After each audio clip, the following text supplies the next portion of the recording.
Lesson 1. Axial stress, strain, and deformation. This is the ground floor of machine design. 4 one-line formulas. Stress equals load over area. Strain equals stretch over length. Hooke's law ties them together, and deformation drops right out. Get these clean, and every shaft, bolt, and spring problem later in the course gets easier. Here's the problem. A 20 mm steel rod, 2 meters long, is pulled with 50 kilonewtons. Given steel's modulus, find the axial stress, the strain, and the elongation. That's it. 3 unknowns, 3 one-line formulas, 1 property lookup. The only place people lose this is units, and we'll nail that down. Concept 1. Normal stress.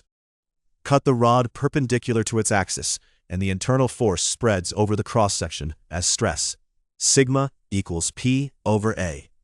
Normal means perpendicular to the cut, and for a round bar, the area is pi times d squared over 4. Tension positive, compression negative. Keep load in newtons and area in square millimeters, and the stress lands in megapascals automatically.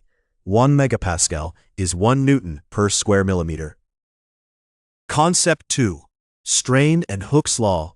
Strain is fractional stretch, elongation over original length, a pure ratio with no units. Because it's tiny, we often quote microstrain. Hooke's law connects stress and strain in the elastic range. Sigma equals E times epsilon, where E, Young's modulus, is the slope of the straight part of the stress-strain curve. Steeper slope, stiffer material. This is linear only below yield, but that's exactly where these problems live.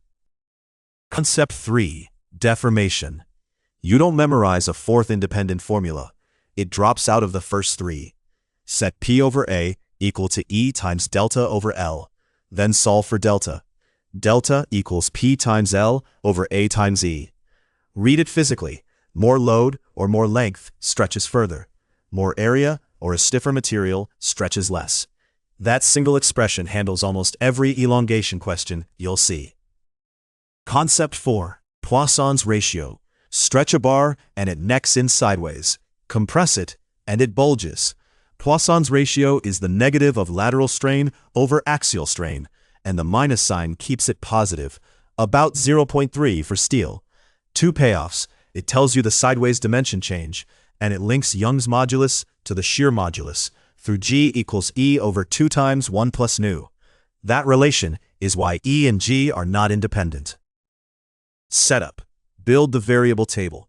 Givens on top, blanks for each unknown below, and the formula that fills each blank. The single most important move happens here. Commit to newtons and millimeters before you compute anything.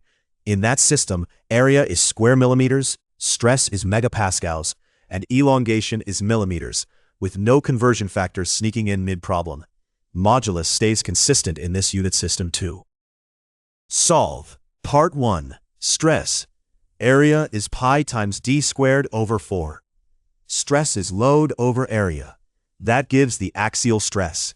Newtons over square millimeters give megapascals with no conversion.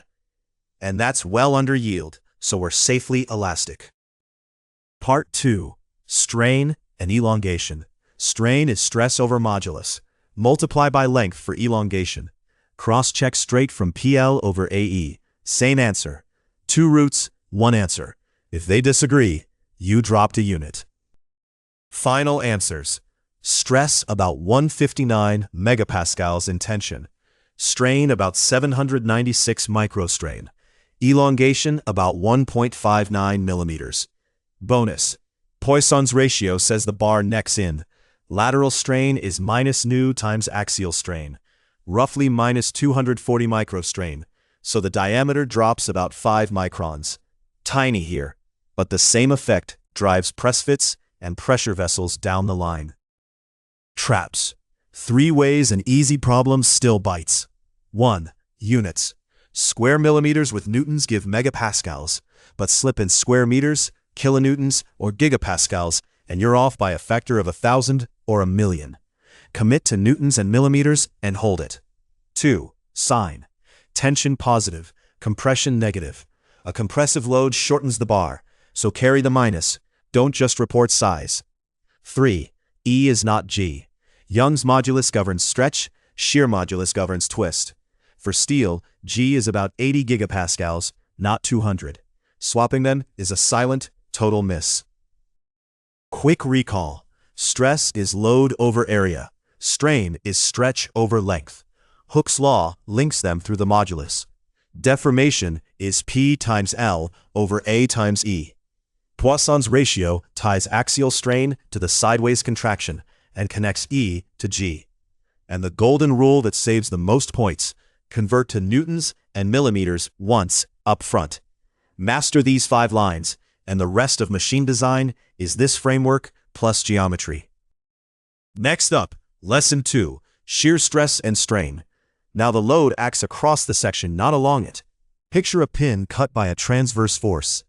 You'll get direct shear as force over area, while putting the pin in double shear halves the stress, and how the shear modulus links back to today's E and new. Before then, rework today's rod at 25 millimeters and 75 kilonewtons and practice the area step.